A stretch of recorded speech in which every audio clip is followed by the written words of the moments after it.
Pokemon Legends Z-A has been out for about a month or so now, and I've been enjoying every single second of my playthrough. The battle system is so good, it makes me think less of the turn-based games we've received up until now. And the gameplay loop that accompanies it is just as good. The Z-A Royale is one of my favorite new things that Z-A brings to the table. Sneaking around at night in these battle zones and fighting these trainers in real time with almost zero interruption makes me feel like a real Pokemon trainer.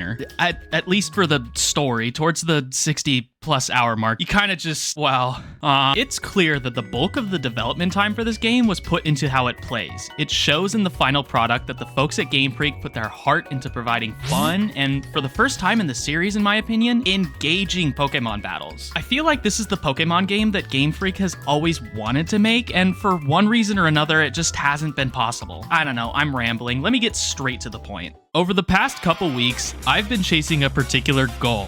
I've been trying to beat as many prize matches as I could possibly get done in a single night in Pokemon Legends Z-A.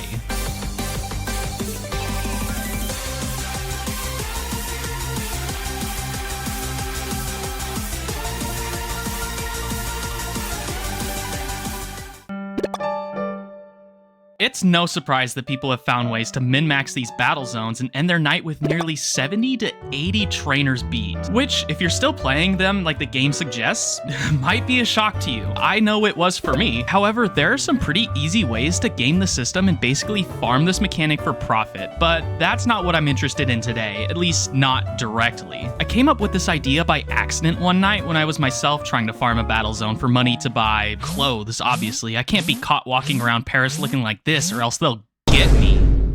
Just like Clement. And I realized pretty quickly that I already had a Challenger's ticket I needed to cash in. Not a problem, just get that done quick, and I would usually only bother to get one match done per night, but crucially, the battle zones don't close or anything like that after you get one done, so I went back out, cashed in another 50,000, and unknowingly sent myself into a 2-week-long spiral trying to speedrun the Z-A Royale in a pursuit to beat as many promotion matches as I could in a single night. Let me show you how it went.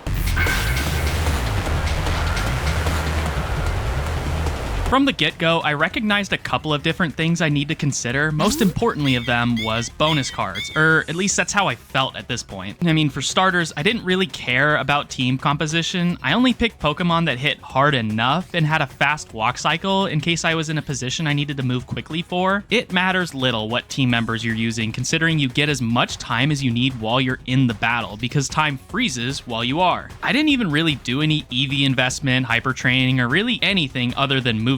Other than a small detail about my movesets I'd learn a lot later on, my philosophy was to have as much type diversity as I could possibly have in order to be in a position to do any bonus card I found. So, among my 6 Pokemon, I have one move of all 18 types with some overlap if I thought it served the Pokemon well. For the sake of clarity, I would also like to mention that every single night would start with a prize match, earned from the points banked from the previous night. I thought it was alright, considering all it would take to fix my records retroactively was to just disregard the first match if I ended up changing my mind. But to tell you the truth, I didn't put nearly as much thought into planning this ahead as it sounds like I'm talking about, so I'm just gonna walk you through my first attempt at this. My first shot at this wasn't exactly for me to set a record, rather it was to train the team I'd be using and form a strategy. To elaborate on my initial plan, I wanted to have at least one move for every type in order to be put in a position to complete any bonus card I found during the night. I knew already that any card that was just beat a Pokemon / use a move with a certain type, use plus moves, or attack with a Mega Evolved Pokemon were going to be the easiest to complete fluidly while continuing to find trainers to battle. The overall goal is to stay in battles, menus, or otherwise for as much of the time as you can, because time does not move. So as long as you can find trainers, you get an infinite amount of time to actually complete bonus cards. For this night, I ended up racking up 3 promotion match wins, which I felt wasn't bad for a first shot. I ended up finding out that with the limitless time you get within battles, some of these insanely long bonus cards end up being make or break for getting your Challenger's ticket, considering they're nearly half the points you need in one card.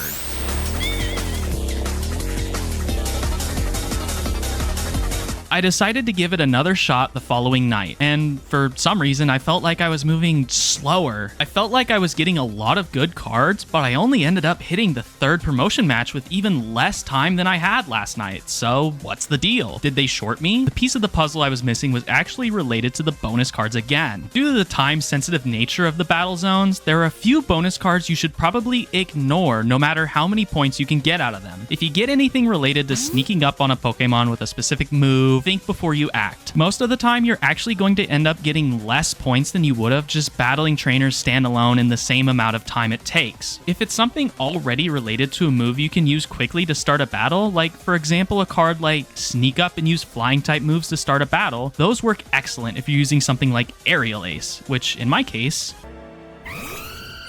This is my bird. It's pretty clear that moves like Quick Attack, Bullet Punch, and Extreme Speed all move faster than other moves, considering they used to be like priority moves, but there are also other moves that weren't priority moves back in older games, but they did have like secondary effects that make them move faster in this game is the best way I can describe it to you. One of those being Aerial Ace. Like, yeah, it does not do the same thing that Quick Attack does.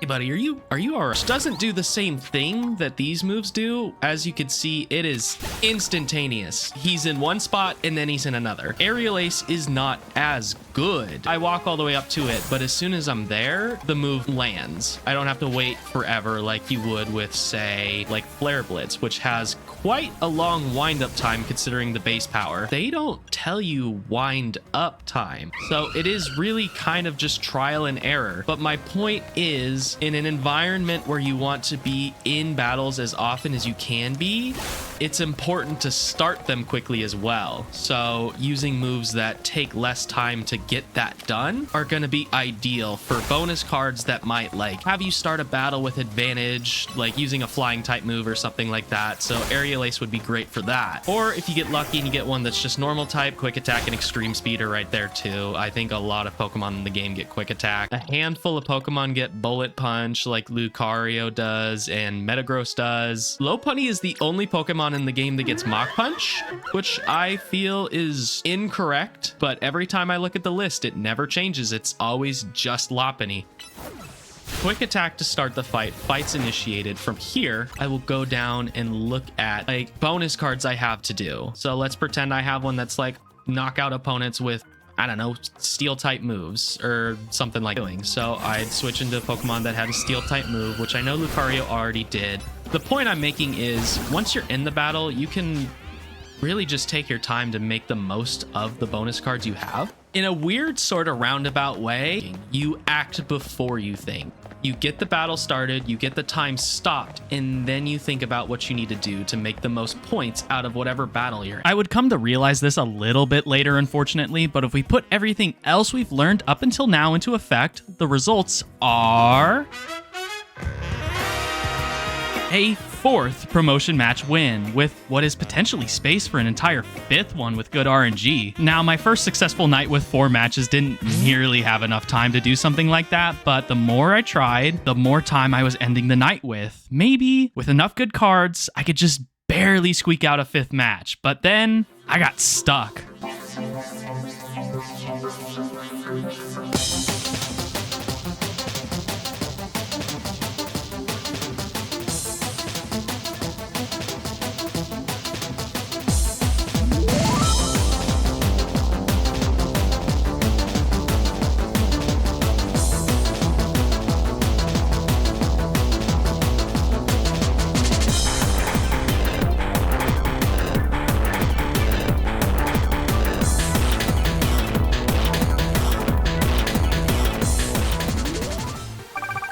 Okay, this is gonna be interesting.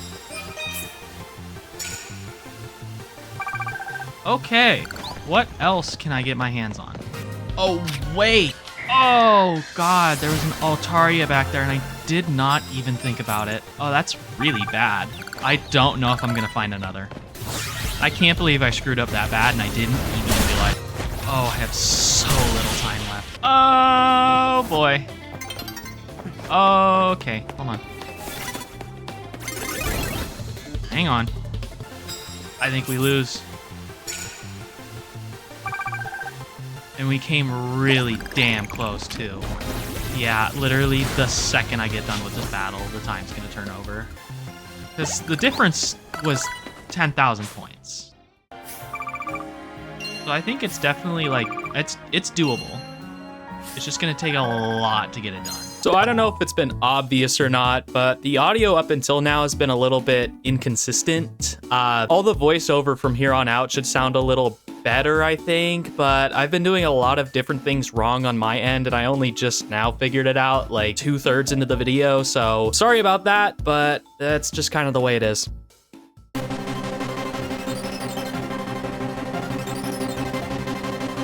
I came embarrassingly close on a number of occasions, but I could not seal the deal, and it would stay that way until I put the final piece of the puzzle into place. My strategy means nothing if I'm working in an environment that doesn't support it, which is why it is very important that you pay attention to where your battle zones are. Most battle zones in the game have enough trainers for you to get around 20 to 30 wins in a single night, but if it wasn't already clear, we're just a little bit past that at the moment. There are a few notable battle zones you would need to see at least one of in order to make this work. These rooftops in the Rouge district at this location I refuse to pronounce on camera, City Hall, and this zone that appears between Vernal Avenue and Blue Street are great for seeing a bunch of trainers all at once. And as long as you at least see 2 of these, you've got a pretty good recipe for chaining trainers together. So after I finally found a good combination of battle zones to bounce between, I gave it everything I had.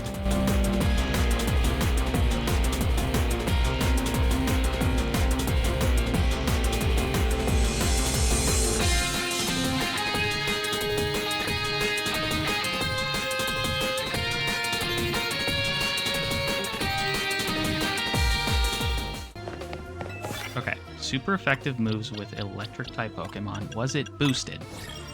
No, I don't need Iron Tail necessarily right now. I'm gonna get 2 of these done. And there's another trainer directly next to me. A flying or a water type. That is not a bird. That is a man. It is 5.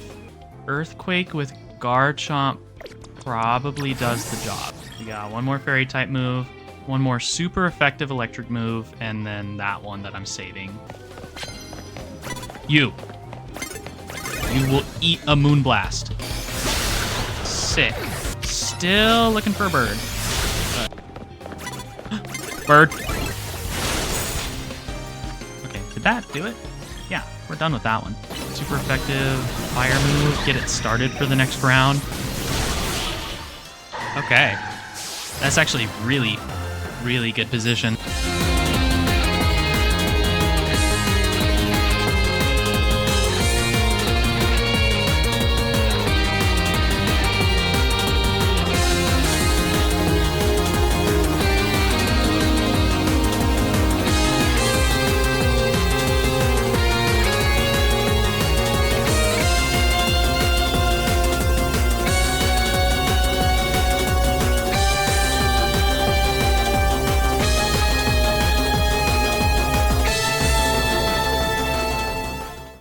Go back here. Gotta replace that bottom card. Get over here. Right there. Awesome. Okay. That could not have worked out any better. Nice.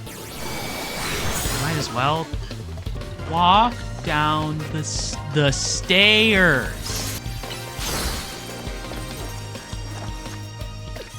That was dumb. I need 6 more battles. Number 1.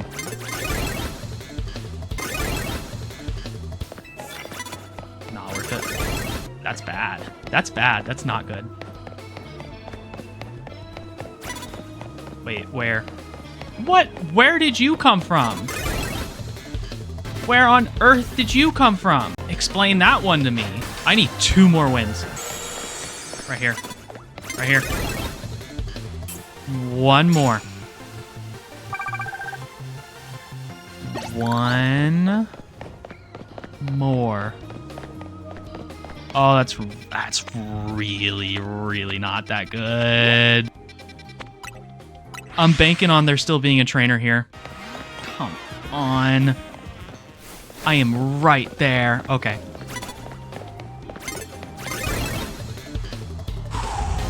By the skin of my teeth, I'm gonna get the Challenger ticket. It's just a matter of whether I can fast travel to Quizartico before daytime, because I have my 5th Challenger's ticket.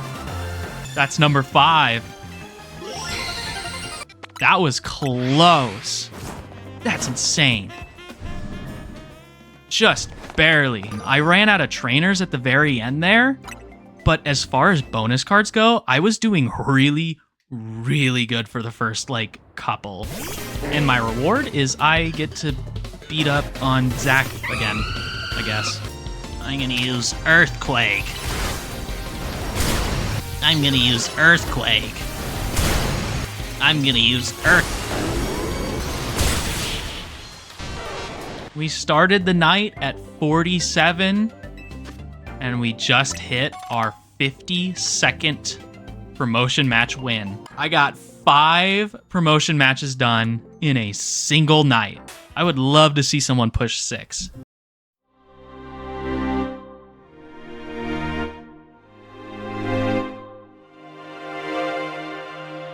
Now, I'll be the first to say, I probably could have done better. I can imagine a world where you just barely make it close to a 6th challenge, but the RNG alone to get enough big bonus cards makes my eyes water. So for now, I think my 5 run is good enough. Put a lot into this specific run, but more than anything, I'm hoping some of you give it a shot as well. My main goal was to get as high of a score as I could, of course, but I really want to see this concept pushed to its very limit by people much more skilled than I am. So consider this an open invitation. If you manage to get 5 or more, let me know. Put it on social media or something and like tag me, I don't know. I also want to apologize again for the really strange discrepancies in audio quality and volume throughout this entire video. I'm still learning, and I was doing a number of things on my end that really messed with the way I thought I was recording audio. I nearly had to scrap the entire project because of it, but I decided it would be better to at least see it all the way through, considering I barely upload here to begin with. Videos from here forward will be much higher in quality, I'm hoping, and that extends past audio quality.